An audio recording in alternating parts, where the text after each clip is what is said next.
Hi, I'm here to discuss about my solutions that I have in my head uh, about what to do during this corona virus epidemic, this economic uncertainty we're facing, that many Americans are facing.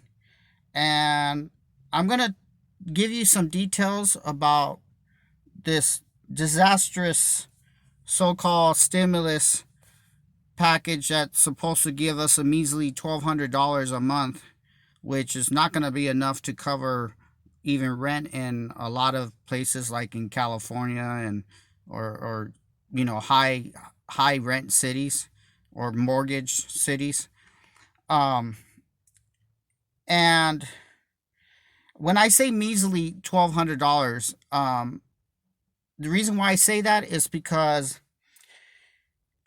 you had from the first bill that was passed by Congress, giving $1.5 trillion without any say so from us, to bail out the Wall Street and the banksters.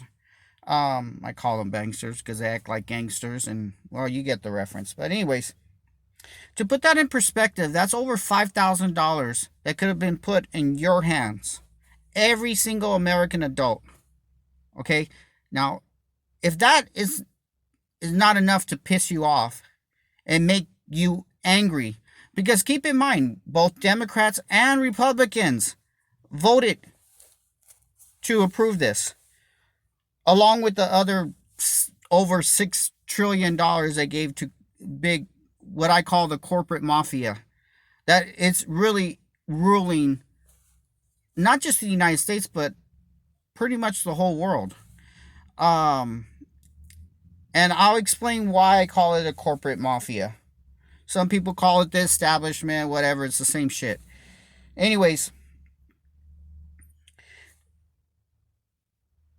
what they're giving us, we've for the last, and it's not just during this crisis, for the last 30 to 40 years, I would say at the very least, we've been giving breadcrumbs, you know, and we get more and more breadcrumbs, or should I say, less and less breadcrumbs. Um, it seems like every single time. Voting for the lesser of two evils. Where has that gotten us? There's election fraud happening right before our very eyes, in which the exit polls on practically every state, the initial exit polls, not the one that has been modified to match the voting machines in a lot of these states, they're showing major discrepancies. Uh, for me, I think the whole thing needs to be redone with backed up with paper ballots and overlooked by us, we the people, citizens themselves, checking and making sure that the paper ballots are counted correctly, and there's not switching of the votes from a machine and everything that can't be verified. There's no paper backup. If we don't have integrity of our voting system, if there's no integrity whatsoever, then I don't know what you call it, but it's not. We don't live in a democracy, and I think it's becoming more and more evident that we don't.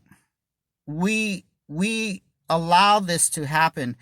I liken to most Americans, um to be like the abused employee at work, where the bosses mistreats this person, and they laugh and say, this guy, he's never gonna quit. He's never gonna quit. We could do whatever with him, and to add insult to injury, you know, they have you train other people to do the shit you know how to do, only to have those people that you train get promoted to management or whatever ahead of you, and get pay raises that you help create for them.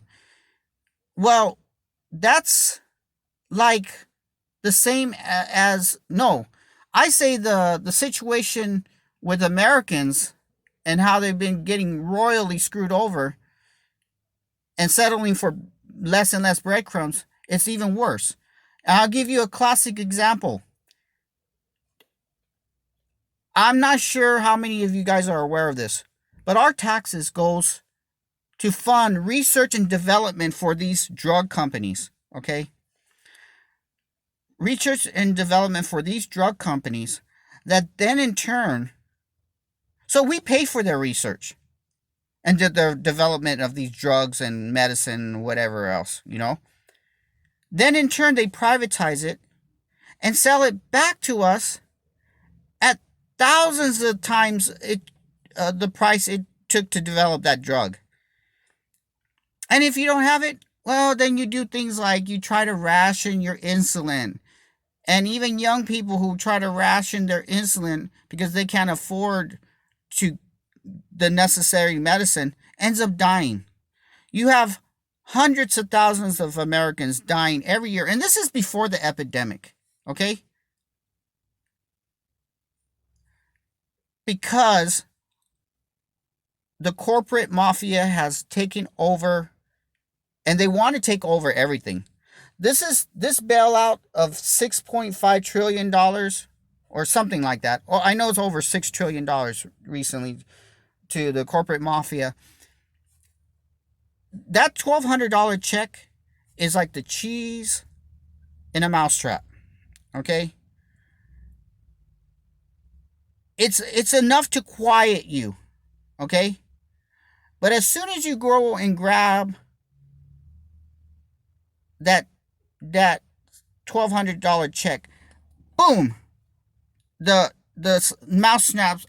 mousetrap snaps your smashes your head in. Okay,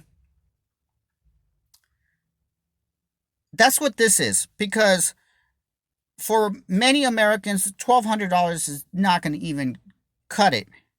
And so what the corporate mafia is banking on is then out of desperation, businesses will sell at pennies of the dollar. Same thing with homes and everything else. And guess who's going to buy all that shit up? The corporate mafia. Really putting down the hammer to us. But here's the deal. Here's the thing, though. You know what? I don't know if it was A Bug's Life that I saw this, where the grasshopper says, "You idiots! Don't you know that they outnumber us? Those ants outnumber us 1,000,000 to 1. If they realize how they if they realize that, then our way of life is over." In other words, the grasshoppers were fear mongering and kind of like the same thing that our politicians do today. They fear monger. They might even make threats like, "Oh, you know, if you don't go." See, we have a choice to make right now. We Whenever this coronavirus epidemic blows over, however long that takes, the moment they say, "Okay, you could go back to work as normal," give a big old fucking middle finger to the establishment, quote, or in other words, the corporate mafia, and say, "No, no, we're gonna protest in the streets, surround every federal building there is, and demand that our voices get heard." You know, I'm all about forming or a movement for a people's party. You can find out more about that. It's a coalition party of Greens, Liberals, Independents, you name it. All heads coming together to come up with solutions that I already have in my head of how we could turn this crisis and turn it around.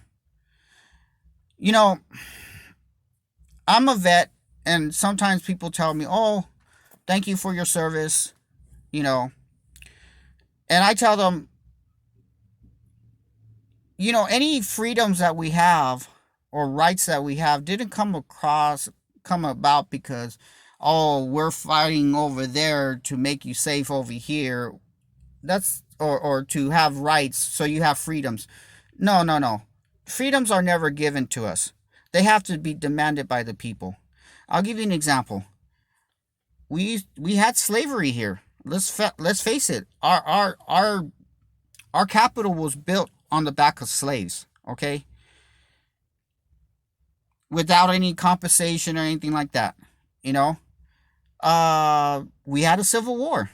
We had a civil war that killed more Americans because it was Americans killing Americans, and we're good at killing. Let's face it. So we're good at killing each other too. Anyways, obviously, it's killed more Americans than all the other wars that America has been involved in since combined. Okay, uh, but we had the Civil War to end slavery, but we still had Jim Crow laws and segregation and which was not separate but equal, very unequal.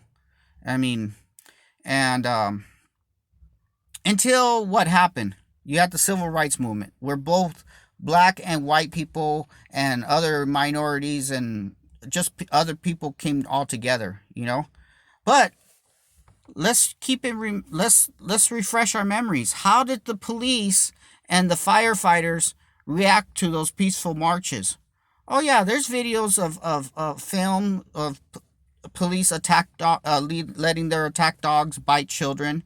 There's videos of the fire department blasting with the water hose the people to disrupt their peaceful marches and stuff like that. People died. Both people were murdered, even white people who were called nigger lovers and all that other stuff that you know um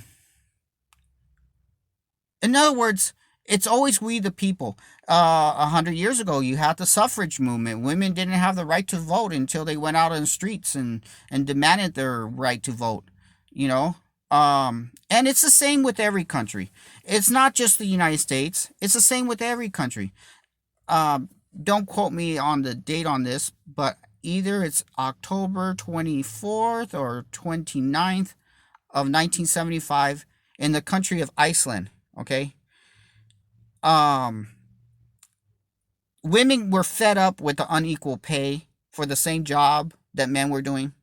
I don't know what the discrepancy was, but it was enough to piss off women so much that on that particular day, 90% of the women, all the women in the country of Iceland, they don't have that many people anyways, but this was especially effective.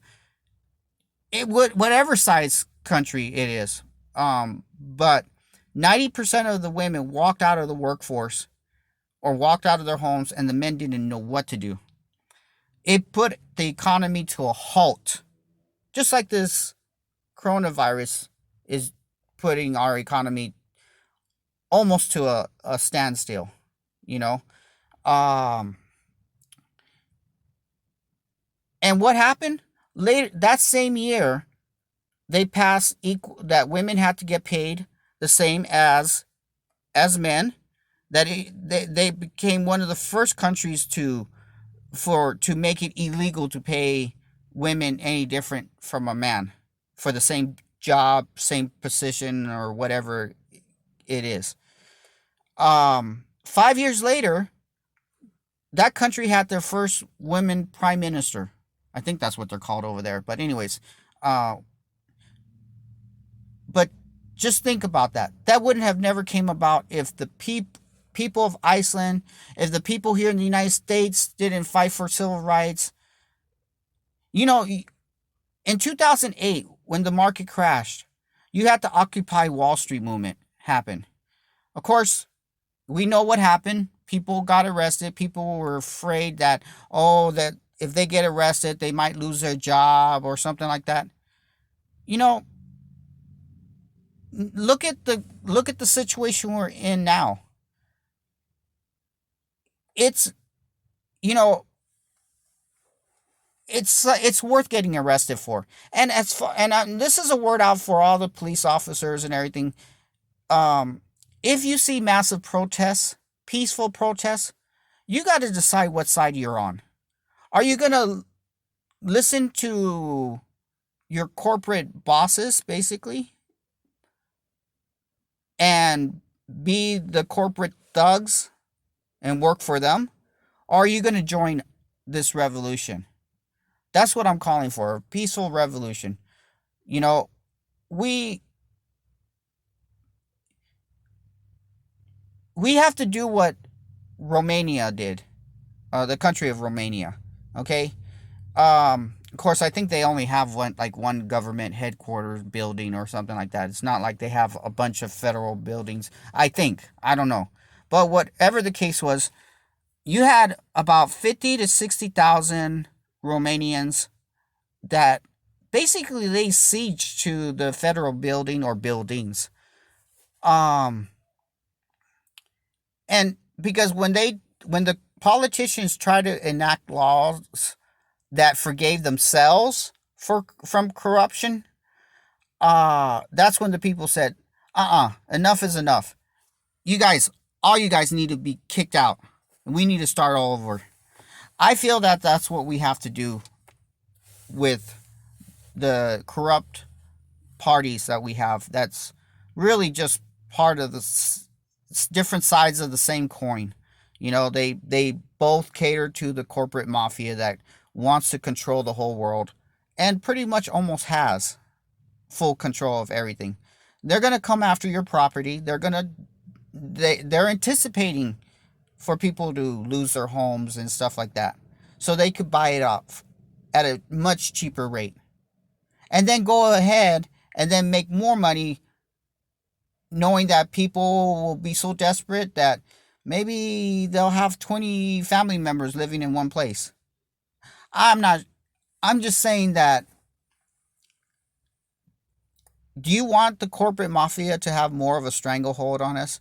So when this coronavirus blows over and they say, okay, now you guys could go back to work,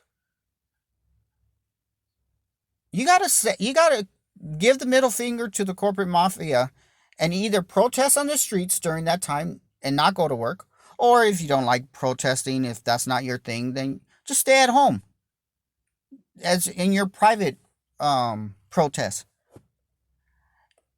They could only threaten so much with loss of jobs and everything like that. But this is how everybody has to work together. Let this coronavirus and the economic halt be a chance to start over. You know, um, I'm like I said before, I'm all about movement for a people's party. Um, where it's a coalition of Greens, liberals, um, uh, independents, and others. That all just come together for solutions. But we have a lot of solutions that we could do right now. One, we gotta, at the very minimum, have a redo of this election without using voting machines or other apps like the Shadow app that's, I think, owned by a Clinton supporter, maybe Clinton herself. I'm not sure, but anyways, it's all part of the same thing. It's all part of the same.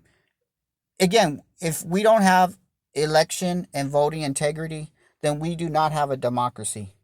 We do not. Um, what we have is an oligarchy where the 1% of the 1% want to take everything. And this is a highway robbery happening right before our eyes. So when they say it's time to go back to work, say fuck you. And either stay at home or go on the streets and protest. And demand that one of those motherfuckers are out. And we start over with every seat in Congress and everything. And where it's open to anybody with ideas. And let everybody's voice be heard with town halls, and let's say with questions and answers, and or where you know but we got to have somebody, maybe somebody like me, who has a lot of brilliant ideas of how we could take a crisis and make it into an opportunity, an opportunity for we the people to take back control. It's in our constitution that we have the obligation that if our government turns against us, that we have the obligation and the right to overthrow our government by any means necessary. So here's a situation where this is the future of America, and you got to decide when do we wake up and realize what's going on. Um, w- Most Americans like to talk tough, like, oh, don't take away my guns, or because in case our government turns against us. Well, hey, our government has already turned against us. I mean, how much more are we going to get effed in the ass?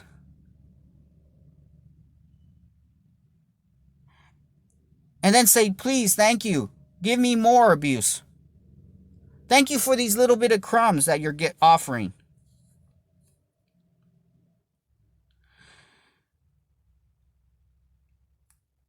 You know, if this inspires you and you want to share this video, please do. I hope I get my word out because it's time for action. Not violent action. And even if we're met with violence, expect that.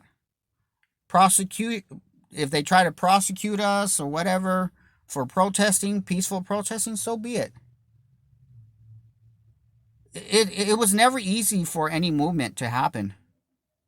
So we got to be willing to make the sacrifice. We got to be saying, you know what?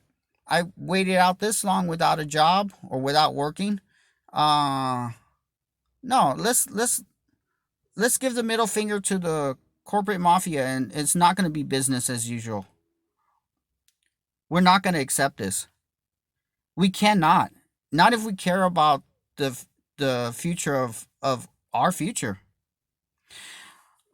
One thing that I've noticed though, that if you want to look at something positive about this virus thing, is that for the first time in who knows how long, you got blue skies in Los Angeles, California.